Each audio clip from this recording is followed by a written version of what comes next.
Hello बच्चों, कैसे हैं आप सब। आई होप कि आप लोग काफी अच्छे होंगे और अपने एग्जाम के लिए तैयार हो रहे होंगे। आप में से कुछ बच्चे हैं जो कि काफी घबराए हुए हैं कि मैंने तैयारी बिल्कुल भी नहीं की है और मेरा क्या होगा, मुझे एग्जाम में अच्छा मार्क्स लेके आना है। तो मैं हूं तो आप लोग को चिंता बिल्कुल भी नहीं करना है। कुछ न कुछ तरीका आप लोग को मैं जरूर दूंगा जहां से आप लोग काफी अच्छा स्कोर कर पाएंगे एग्जाम में। तैयारी ना भी हुई है, अगर प्रश्न आप लोग को ना भी आता होगा तो वो कहते हैं ना, रख हौसला वो मंजर भी आएगा। रख हौसला वो मंजर भी आएगा, प्यासे के पास चलकर समंदर भी आएगा। यूं थक कर ना बैठ ए मंजिल के मुसाफिर, यूं थक कर ना बैठ ए मंजिल के मुसाफिर, मंजिल भी मिलेगी, मिलने का मजा भी आएगा। और वो मजा मैं आप लोग को आज देने वाला हूं कि बिल्कुल भी अगर आपकी तैयारी ना भी हुई है, अगर प्रश्न आप लोग को ना भी आता हो तो एग्जाम में आप लोग को किस प्रकार से लिखना है कि आप लोग को पूरा का पूरा मार्क्स मिलेगा। ठीक है, मैं 100% गारंटी देता हूं। जब मैं आपको बताऊंगा तो आपको भी लगेगा वाह, क्या मुझे जो है तरीका मिला है, क्या मुझे जेन्युइन फैक्ट एक तरीका मिला जहां पे हम लोग जो है अच्छा स्कोर कर पाएंगे। अगर मुझे क्वेश्चन का आंसर नहीं पता है तो भी ये आप लोग को हर क्वेश्चन पे इंप्लीमेंट नहीं करना है। आप लोग को जितना अंदर से क्वेश्चन का आंसर आता है वो लिखेंगे, बट जो क्वेश्चन ऐसा आएगा वहां पे आप लोग को बिल्कुल भी उसका आंसर नहीं पता तो उस चीज पे ये चीज फोकस करना है। ठीक है, यहाँ पे इसके अलावा तीन चार ऐसी चीजों का बातों का हम लोग तीन चार ऐसी बातों का जिक्र करेंगे जहां पे आप लोग को ख्याल रखना, ध्यान रखना अपने स्कोर को और बढ़ाने के लिए और इंप्रूवमेंट करने के लिए। ठीक है, तो इस वीडियो को ध्यान से आप लोग को दिखेगा और ये वीडियो आज जो है हर बच्चे तक शेयर होना चाहिए। जितने भी बिहार के बच्चे हैं सभी तक आप लोग फैला दीजिए, क्योंकि हर बच्चे के लिए ये वीडियो जो है काफी इंपॉर्टेंट होगा, ताकि एग्जाम से पहले वो इस वीडियो को देख सके और अपना स्कोर को अच्छा बेहतर बना सके। ठीक है, ये आपकी जिम्मेदारी है। मेरी जिम्मेदारी थी वीडियो बनाना और आप लोगों तक पहुंचाना, अब आपकी जिम्मेदारी की हर बच्चे तक पहुंचाना। ठीक है, तो चलिए हम लोग शुरुआत करते हैं क्या वो आप लोग को तरीका अपनाना है। ठीक है, तो सबसे पहले हम लोग बात करेंगे आंसर राइटिंग पे, बाद में चलेंगे हम लोग क्वेश्चन का जो मतलब प्रश्न पे कि कोई अगर प्रश्न हमको नहीं आता तो उसका आंसर किस प्रकार से लिखना है। ठीक है, तो चलिए सबसे पहले हम लोग बात करते हैं किसी पे प्रश्न को लिखना किस प्रकार से, अगर आपको उसका आंसर पता है तो। ठीक है, आप लोगों ने कई बार सुन रखा है पॉइंट पे लिखो या फिर ऐसे लिखो। ठीक है, यहाँ पे जो है कुछ ऐसी चीज आपको बताने वाला हूं जो कि आपको मार्क्स बढ़ाने के लिए काफी इंपॉर्टेंट होगा। एक होता है पैराग्राफ, एक होता है लाइन छोड़ के लिखना, एक होता है पॉइंट, एक होता है डिस्क्रिप्शन। ये किस अंदाज में आप लोगों को कॉपी लिखना है ये चीज आपको आज तक शायद ही कोई बताया होगा एग्जाम में किस प्रकार से लिखना है। ठीक है, आप लोग ने तो सुन रखा कि पॉइंट पे लिखो, आखिर पॉइंट पे लिखा कैसे जाता है ना। तो ये चीज आप लोग को यहाँ पे जानने को मिलेगा। मैंने डेमो के लिए 2 क्वेश्चन उठाया अलग अलग सब्जेक्ट से और दोनों क्वेश्चन को हम लोग एकदम डिटेल से बात करेंगे और अच्छी तरह से आपको समझाएंगे, बिल्कुल आप लोग को समझ में आ जाएगा। ठीक है, इससे पहले मैं आप लोग को लेके चलता हूं थोड़ा सा यहाँ पे कॉपी की वजह से कॉपी की तरफ, की कॉपी में आप लोग को लिखना किस प्रकार से। एग्जाम में आपको इस प्रकार से कुछ कॉपी मिलेगा। ठीक है, एग्जाम में इस प्रकार से आप लोग को कॉपी मिलेगा। ठीक है, कॉपी में आप लोग को क्या करना है, स्केल लेके जाना है। स्केल से आप लोग को इधर जो है थोड़ा सा स्पेस छोड़ के, ठीक है, थोड़ा सा स्पेस छोड़ के सीधा करके लाइन जो है फाड़ देना है। 2 मिनट के अंदर सारे पेज में ये लाइन अच्छे से ड्रॉ कर लेना। ठीक है, ये हो गया हम लोग का पहला स्टेप कॉपी को सजाने का। ठीक है, दूसरा स्टेप हम लोग जब क्वेश्चन लिखेंगे तो क्वेश्चन हम लोग ऊपर में लिखेंगे 2 लाइन देकर के। ठीक है, हमेशा क्वेश्चन हम लोग ऊपर में लिखेंगे 2 लाइन ड्रॉ करके। कुछ इस प्रकार से आप लोग को क्वेश्चन को लिखना है और जो आंसर लिखना है यहां से जो 1-2 लाइन जो है लगभग छोड़ देना है। ठीक है, तो हम नीचे से लिखेंगे आंसर ANS और ये लाइन की इस पार ही होना चाहिए। लाइन थोड़ा इधर ड्रॉ कर दिया, थोड़ा लाइन इधर होना चाहिए था, तो इस पार ही आपको ANS करके या फिर पूरा आंसर लिखने करके एक तीर का निशान देकर के आप लोग को यहाँ से जो इसका आंसर शुरू करना है। इस प्रकार से आप लोग को जो आंसर लिखते चलना है, लिखते चलना है, लिखते चलना है। जैसे आप लिखते जाएंगे जब आपका आंसर खत्म हो गया तो कम से कम एटलीस्ट यहाँ पे 2 या 3 लाइन जो है छोड़ेंगे। उस प्रकार से जिस प्रकार आप यहाँ 2 लाइन छोड़ते हैं उसी प्रकार यहाँ पे 2 या 3 लाइन छोड़ेंगे और उसके बाद फिर जो है नेक्स्ट क्वेश्चन यहाँ पे लिखना आप लोग को, फिर यहाँ पे नेक्स्ट क्वेश्चन लिखना है और यहाँ पे फिर उसी प्रकार से डबल लाइन ड्रॉ करना है। ठीक है, तो इस प्रकार से आप लोग को कॉपी को सजाना है। ये हमारा पहला तरीका रहेगा जहां पे आप लोग को जो फर्स्ट इंप्रेशन में जो टीचर आपके चेक करेंगे वहां पे आपको प्लस पॉइंट बनेगा। ठीक है, ये तो हमारा हो गया पहला स्टेप। ठीक है, पैराग्राफ को कहां यूज करना है, कॉमा का यूज कहां करना है, एंड लाइन जो छोड़ते हैं वहां वो चीज कैसे छोड़ना है और पॉइंट में किस प्रकार से लिखना है, ये चीज आप लोग को कोई शायद नहीं बताता होगा, बट मैं आज आप लोग को पूरी तरह से बताऊंगा और साथ ही साथ ये भी बताऊंगा आपको कि अगर कोई क्वेश्चन को नहीं आता है तो मुझे कैसे उसका आंसर बनाना है। जब ये तरीका आप लोग सीख लोगे ना तो बिल्कुल आप भी सोचोगे कि अरे यार अब तो मैं जिंदगी में कोई भी क्वेश्चन हो नहीं आता तो मैं जरूर उस क्वेश्चन का आंसर लिख लूंगा। ठीक है, चलिए सबसे पहले हम लोग जान लेते हैं अगर आपको क्वेश्चन का आंसर पता है तो किस तरह से लिखना है। अगर आपको उसका आंसर पता है, मैंने पॉलिटिकल साइंस का एक क्वेश्चन उठाया जिसका क्वेश्चन है कि दक्षेश जो है वो क्या है, दक्षेश के बारे में जो है लिखना है। तो देखो मैंने किस प्रकार से लिखा है यहाँ पे, सेम इसी प्रकार से लोग लिखना है। दक्षिस का पूरा नाम दक्षिण एशियाई क्षेत्र सहयोग संगठन है। यह दक्षिण एशिया के 8 देशों का एक संगठन है। इन देश में भारत, पाकिस्तान, बांग्लादेश, श्रीलंका, नेपाल, मालदीव, भूटान, अफगानिस्तान शामिल है। ठीक है, तो देखो यहाँ पे एक जो है हमारा पैराग्राफ बना यहाँ पे, और इस पैराग्राफ में हमने बेसिक सा इंफॉर्मेशन दिया दक्षिण के बारे में, इसका नाम क्या है, ठीक है, इसमें कितने देश शामिल है। ठीक है, अब हम इसकी टॉपिक को थोड़ा सा चेंज करते हैं। टॉपिक हमारा जो है जो भी हम लोग बोलेंगे बात इसी क्वेश्चन पे रहेगा। ठीक है, लेकिन थोड़ा सा टॉपिक जब चेंज होगा तो वहां पे आपको पैराग्राफ छोड़ना है। बहुत से बच्चों को पैराग्राफ छोड़ना बिल्कुल भी नहीं आता है। ठीक है, और ये पैराग्राफ आपके लिए one of the main important point होगा। अगर आप लोग को सही से पैराग्राफ चेंज करने आ गया तो मैं गारंटी करता हूं कि 1 नंबर तक भी आप लोग को 0.05 नंबर तक भी नहीं कटने वाला है, अगर आपको सही फॉर्मेट पे पैराग्राफ देना आ गया। और हमेशा आप लोग को यूज करना है पैराग्राफ का आप लोग जितना अधिक अच्छे ढंग से प्रॉपर तरीके से यूज करेंगे तो बिल्कुल भी 1 नंबर तक भी आपका नहीं कटेगा, पूरा 100 का 100 मिल पाएगा मार्क्स। ठीक है, अब देखो पैराग्राफ कैसे और क्यों चेंज किया गया, क्योंकि हमने पहले इस दक्षिण के बारे में शॉर्ट डिस्कशन में बता दिया। ठीक है, अब इसके बारे में जो स्थापना बता रहा है, क्योंकि अब थोड़ा सा टॉपिक इससे चेंज हो रहा है। ठीक है, चेंज हो रहा है, इसलिए हम लोग पैराग्राफ को थोड़ा सा चेंज कर रहे हैं। ठीक है, तो पैराग्राफ चेंज करते समय आप लोग को ध्यान क्या रखना है, एक बात का ध्यान रखना है, जो हमारा जो लास्ट वाला जो लाइन है, ये जो लास्ट वाला लाइन है, इस लाइन को देखना है। क्या देखना है हम लोग को, नीचे वाला लास्ट वाला लाइन को देखना है। अब देखोगे इस लाइन की जो एंड टाइम यहाँ पे और यहाँ पे, इसके बीच अगर हम एस्टिमेट निकालेंगे पॉइंट, तो ये हमारा ये पॉइंट जो है इसका एक बीच निकल रहा है ना, ये देखो यहाँ पे खत्म है, ये यहाँ पे शुरुआत है, इसके जो मिडिल पॉइंट निकल रहा है हमारा ये निकल रहा है। तो आपको अपने ध्यान से एक आइडिया लगा करके ये जो मिडिल पॉइंट है, इस मिडिल पॉइंट से थोड़ा सा पहले से आपको सेंटेंस को लिखना है। अगर हमारा ये लाइन जो है यहाँ पे एंड होता, यहाँ पे एंड होता, और हमारा जो है यहाँ पे होता, तो इन दोनों का मिडिल पॉइंट यहाँ होता, तो भी हम लोग यहीं से लगभग पैराग्राफ छोड़ते हैं। मतलब हमको क्या करना है, जो मिडिल पॉइंट है इससे थोड़ा सा इधर बढ़ा करके, थोड़ा कम ज्यादा हो सकता है, ज्यादा कभी यहाँ बढ़ा सकते हैं, या इतना ही बढ़ाएंगे या इतना बढ़ाएंगे चलेगा। ठीक है, लेकिन ये बीच वाला लाइन से हमेशा इधर रखना है। ठीक है, कभी कभी बच्चे क्या करते हैं, पैराग्राफ छोड़ते समय क्या करते हैं कि ये जो है पॉइंट इसका यहाँ एंड हुआ, यहाँ एंड हुआ, और क्या करते हैं इनके बीच जो आता है यहाँ पे, तो कभी कभी यहाँ से पैराग्राफ शुरू कर देते हैं, जो कि आपका नहीं होगा, ये फॉर्मेट गलत होगा। पैराग्राफ का फॉर्मेट हमेशा ये लास्ट वाला एंड से थोड़ा सा पहले होना चाहिए, या फिर आपको नहीं है तो कम से कम एटलीस्ट जो है आगे से थोड़ा सा जगह छोड़ दीजिए, उसके बाद आप लिखना चालू कर दीजिए। तो ये हमारा पहला दूसरा स्टेप जो कि पैराग्राफ का आप लोग को समझना है। ठीक है, तो पैराग्राफ हमेशा आप लोग को चेंज करना है। तो ये हमारा हो गया पैराग्राफ फॉर्मेट में जब हम किसी को लिखना है। ठीक है, आप लोग ने सुन के रखा है कि पॉइंट में लिखोगे तो ज्यादा मार्क्स मिलेगा, और पॉइंट में पैराग्राफ वाला झंझट भी खत्म हो जाता है। आपको आप इसी क्वेश्चन में पॉइंट में किस प्रकार से लिखना है, जब आप देखोगे तो आपको भी लगेगा क्या बात है, गजब का ट्रिक है ये। इसको अगर हम लोग को पॉइंट में लिखना है तो बस क्या करना है, इसके मेन चीजों को हम लोग को दर्शा देना है, और बिल्कुल पूरा मार्क्स मिलेगा, एक भी नंबर नहीं कटने वाला है। चाहे तो आप लोग इस तरह लिखिएगा, इस तरह लिखेंगे प्रॉपर पैराग्राफ उधर का ध्यान दीजिएगा, इसमें भी मार्क्स नहीं कटेगा। अगर आप इसको पॉइंट में लिखते हैं तो कुछ इस प्रकार से लिखना पड़ेगा। सेम क्वेश्चन है, देखो यहाँ पे मैंने इसको पॉइंट में लिखा है। सबसे पहले मैंने दक्षिण देकर के मैंने यहाँ पे एरो दिया, या फिर कुछ भी, या फिर ऐसे दे देंगे हम लोग, डबल कॉलम दे देंगे तो भी चलेगा हम लोग को इस प्रकार से। ठीक है, अब देखो यहाँ पे सबसे पहले मैंने पॉइंट में लिखा दक्षिण एशिया क्षेत्र संगठन है। ठीक है, एक पॉइंट में बता दिया मैंने, यहाँ पे दे दिया स्थापना देकर के 8 दिसंबर 1985 को ढाका बांग्लादेश में। ठीक है, सदस्य की देश में लिख दिया, सदस्य देश में लिख दिया भारत, पाकिस्तान, बांग्लादेश, श्रीलंका, नेपाल, मालदीव, ठीक है, अफगानिस्तान, ये सारे मैंने सदस्य देश जोड़ दिया।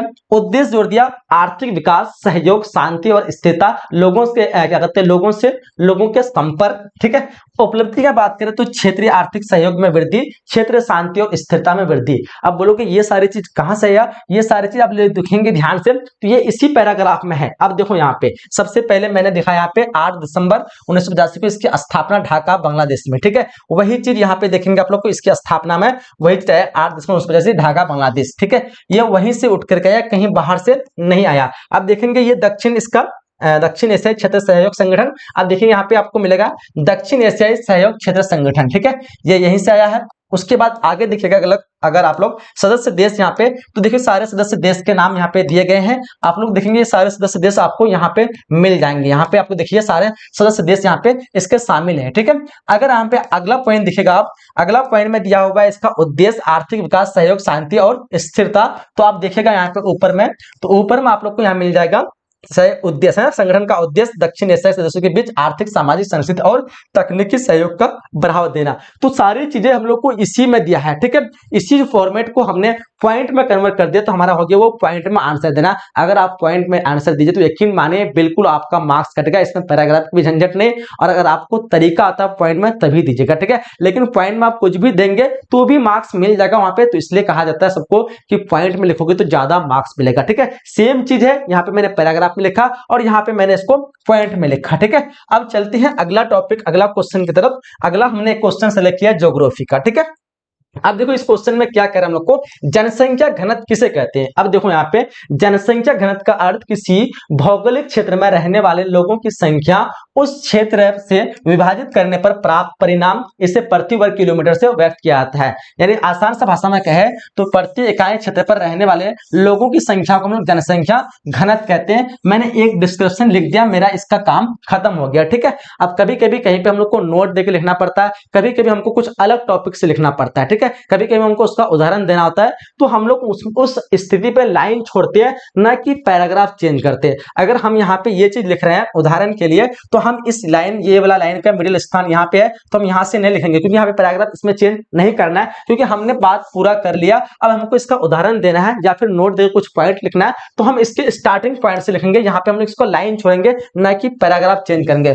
पैराग्राफ चेंज तभी किया जा सकता है जब आपका टॉपिक वही हो, उसी चीज के बारे में आप लोग बता रहे हैं, यानी थोड़ा सा अलग हटके बट उसी चीज के बारे में बता रहे हैं, तभी वहां पे पैराग्राफ चेंज करेंगे। हर जगह पैराग्राफ चेंज नहीं किया जाता। अब इस स्थिति में आप क्या कर रहे हैं, एग्जांपल दे रहे हैं, उदाहरण दे रहे हैं, तो यहाँ पे हम लोग पैराग्राफ चेंज करें, हम यहाँ पे लाइन छोड़ेंगे, ठीक है। तो यहाँ पे लाइन छोड़ के, जैसे मैंने दिया उदाहरण के लिए, यदि किसी क्षेत्र में 1000 लोग रहते हैं और उसका क्षेत्रफल 10 वर्ग किलोमीटर है, तो उस क्षेत्र का जनसंख्या 100 होगा, क्योंकि 1000 भागा हम लोग 10 करेंगे तो 100 निकलेगा। तो मैंने उदाहरण दिया, इसलिए हम यहाँ पे लाइन छोड़ेंगे, ना कि पैराग्राफ चेंज करेंगे। तो समझ में आ गया आप लोग को लाइन कब छोड़ना है, पैराग्राफ कब छोड़ना है। पैराग्राफ सेम टॉपिक पे हम बात करेंगे, थोड़ा सा हटके, तो उसी टॉपिक पे तो हम वहां पे पैराग्राफ छोड़ेंगे। टॉपिक हमारा पूरा मतलब एंड हो गया, उसका कुछ एग्जांपल, उदाहरण, नोट, समीकरण कुछ भी दे हम लोग, तो वहां पे हम लोग लाइन छोड़ के लिखेंगे। समझ में आ गया।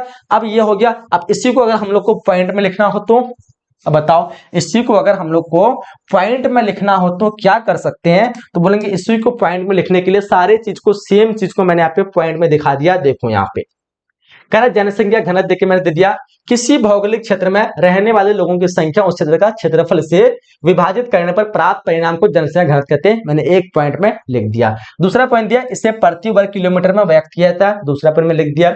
दूसरा में हम उदाहरण दे दिए, उदाहरण को भी हम पॉइंट में दे दिए। यदि किसी क्षेत्र में 1000 लोग रहते हैं, उनका क्षेत्रफल 10 वर्ग किलोमीटर है, तो उस क्षेत्रफल की जनसंख्या 100 होगा। ये मैंने पॉइंट में दे दिया। तो इसको कहते हैं हम लोग को पॉइंट में आंसर देना। और यकीन माने अगर आप लोग पॉइंट में दीजिएगा ना, तो काफी इंप्रेशन बनेगा कॉपी का और काफी अच्छा मार्क्स मिलेगा, ठीक है। तो ये हम लोग का हो गया, जिसको आंसर आता है जिस क्वेश्चन पे, उस पे। अब हम लोग चलते हैं कुछ ऐसे क्वेश्चन पे जिसको ना मुझे, अगर मान लेते एग्जांपल के तौर पे भी दे रहा हूं, जिसका आंसर ना मुझे पता है, ना आपको पता है, ना किसी को पता है। आपको दे दिया उत्पादन से आप क्या समझते हैं ना। अगर आपको इसका आंसर पता ही नहीं है तो आप क्या लिखोगे, क्वेश्चन को देख के छोड़ दोगे। देखो यहाँ पे ट्रिक क्या है, अगर आपको कोई ऐसा क्वेश्चन पूछा जाए, सबसे पहले उसको फाइंड करना है कि ये क्वेश्चन कहाँ से लिया गया है। तो देखोगे ये क्वेश्चन हम लोग का एग्जाम इकोनॉमिक्स का है, मानते हैं एग्जाम्पल पे, क्योंकि आपको क्वेश्चन कहाँ से, इकोनॉमिक्स के पेपर से आया क्वेश्चन ना, तो इकोनॉमिक्स का है। तो सबसे पहला कीवर्ड आपको उठाना है इकोनॉमिक्स पे। आप इकोनॉमिक्स पे उठाएंगे तो यहाँ पे आपका इस क्वेश्चन का 2-4 लाइन जो है तैयार हो जाएगा। क्योंकि उत्पादन की बात आए, यानी जरूर जो है उत्पादन जो है इंपॉर्टेंट है, तभी आपको पूछा गया है, ठीक है।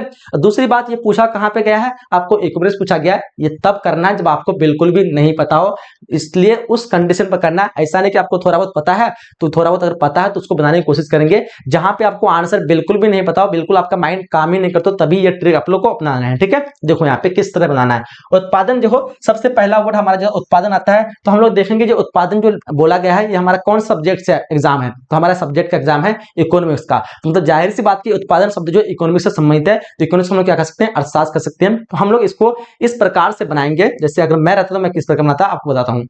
तो हम इस तरह लिख सकते हैं कि उत्पादन का अर्थशास्त्र में काफी बड़ा योगदान है, बिना उत्पादन के अर्थशास्त्र हो ही नहीं सकता। अतः अर्थशास्त्र में उत्पादन का काफी योगदान है और उत्पादन होने की प्रक्रिया को हम लोग उत्पादन कहते हैं। यानी इसी लाइन को इस प्रकार से घुमाइए कि उसको लगेगा अरे यार ये तो लिखा है, चलो इसको मार्क्स दे दिया जाना चाहिए। ठीक है, एक दूसरा अगर क्वेश्चन ले लेते हैं हम। अब देखो दल बदल के बारे में आपको पूछा, आपको पता ही नहीं दल बदल क्या है, तो आपको पता है ना कि दल क्या है। दल ये क्या होता है, जो सेना होता है, मतलब कोई संगठन होता है, उसको हम दल कहेंगे। तो एक तो आपको दिमाग में आ गया कि दल जो हुआ एक तरह का सेना होगा, वहां से लेना है। अब ये पूछा कहां से जा रहा है, आपको पॉलिटिकल साइंस राजनीति पूछा जा रहा है। तो हम यहाँ पे मेरे पास दो कीवर्ड बन गया, इन दो कीवर्ड के सहायता से हम जो है इस क्वेश्चन को बना सकते हैं। राजनीति विज्ञान में दल बदल का जो है काफी महत्वपूर्ण योगदान है, ये चीज लिख देंगे पहला पॉइंट में। उसके बाद हम लिखेंगे कि दल बदल के कारण जो है राजनीति विज्ञान में जो है दल का बदलाव होता है। मतलब जो क्वेश्चन है कीवर्ड उसी को उठाना है, दल बदल मतलब दल का बदलाव। तो दल बदल कारण राजनीतिक विज्ञान में दल का बदलाव होता है, कुछ इस प्रकार से लिखना है। ठीक है, दल बदल अगर नहीं होता तो राजनीतिक विज्ञान में दल का बदलाव नहीं होता। यानी इस प्रकार से लिखना है, तब लिखना है जब आपको क्वेश्चन बिल्कुल भी ना आता हो। समझ में आ रही बात?